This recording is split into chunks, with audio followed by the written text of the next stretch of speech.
Hello mga katropa. Ito po ang aking eskwela nung ako'y elementary pa lamang po. Ito po ang Pinagbuhatan Elementary School. Sobrang laki na po ng pagbabago niya. Masarap balikan ang mga nakaraan, kung paano ka naging pasaway ng bata ka at kung paano ka nag-aral. Dito ka rin natutong magsulat at magbasa.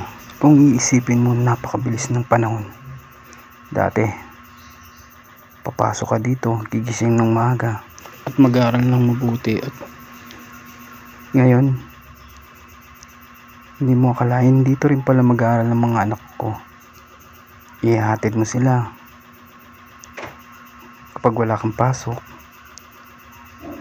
Siguro kung hindi ako dito nag-aral, syempre sa ibang eskwela ako nag-aral. Laking pasasalamat ko po kasi dito po ako nag-aral. Masarap lang pong balikan ng nakaraan, lalo na yung masaya.